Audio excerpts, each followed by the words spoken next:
Läheisensä menettäminen on vaikea hetki. Surun keskellä omaisten voikin olla hankala hahmottaa, mitä kaikkia käytännön asioita on hoidettavana. Me hautaustoimisto Ikäheimolla olemme omaisten tukena ja autamme niin hautausjärjestelyissä kuin muidenkin käytännön asioiden hoitamisessa. Kun asiakas saapuu toimistollemme, tehdään ensin tilannekartoitus. Selvitämme, mitä asioita on jo hoidettu ja mitä vielä on tehtävänä.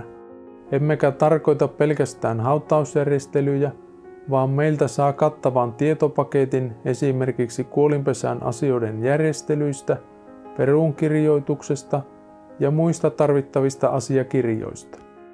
Halutessaan tämän kaiken voi jättää myös täysin meidän hoidettavaksemme. Liikkeestämme löytyy kattava valikoima arkkuja, uurnia ja hautakiviä. Arkku- ja uurnavalikoimamme koostuu pääosin kotimaisista SHT Tukku Oyn tuotteista, joista valtaosalla on avainlipputunnus. Ekologisuus ja luontoystävällisyys näkyvät arkkujen ja uurnien materiaalivalinnoissa.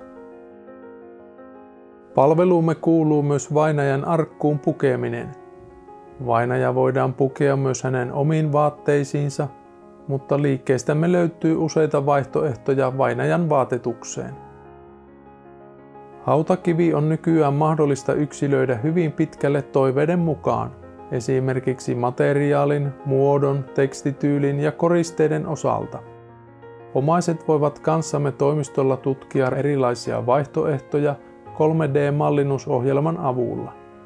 Lisäksi toimistoltamme löytyy laaja kattaus erilaisia mallikappaleita niin kivilaaduista kuin koristeistakin. Kukat, kukkalaitteet ja seppeleet arkun koristeiksi ja siunaustilaisuuteen sekä muistotilaisuuden kukkakoristelut ovat myös yksi kokonaisuus, joka hoituu kauttamme. Hautajaisiin liittyvää suunnittelua on paljon, mutta pyrimme jo ensimmäisellä tapaamiskerralla mahdollisuuksien mukaan päättämään aikatauluista ja tekemään tilaa ja henkilövarauksia. Näihin lukeutuu esimerkiksi kappelin tai kirkon varaaminen siunaustilaisuuteen sekä papin ja kanttorin kiinnittäminen sekä samalla seurakuntasalin tai muun tilan varaaminen muistotilaisuutta varten.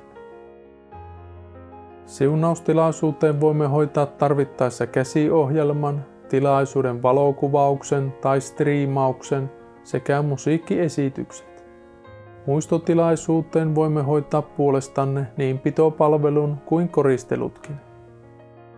Itse siunaustilaisuuden lisäksi muita sovittavia asioita ovat hautapaikka, tarvittaessa tuhkauspaikka ja aika sekä uurnan hautaalaskun tai luovutuksen ajankohta.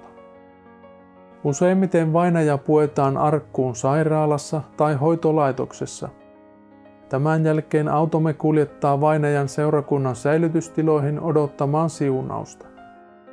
Tarvittaessa kuljetamme vainajan esimerkiksi kirkkoon siunaustilaisuuteen, siunauspaikalta tuhkattavaksi tai suoraan hautapaikalle. Omaisten kanssa valittu hautakivi asennetaan hautapaikalle tai mikäli haudalla on jo kivi, se irrotetaan ja kuljetetaan kaiverrettavaksi ja asennetaan myöhemmin takaisin paikoilleen. Läheisensä menettäminen on vaikea tilanne. Me hautaustoimisto Ikäheimolla olemme tukenasi suruaikana, jo yli 100 vuoden kokemuksella.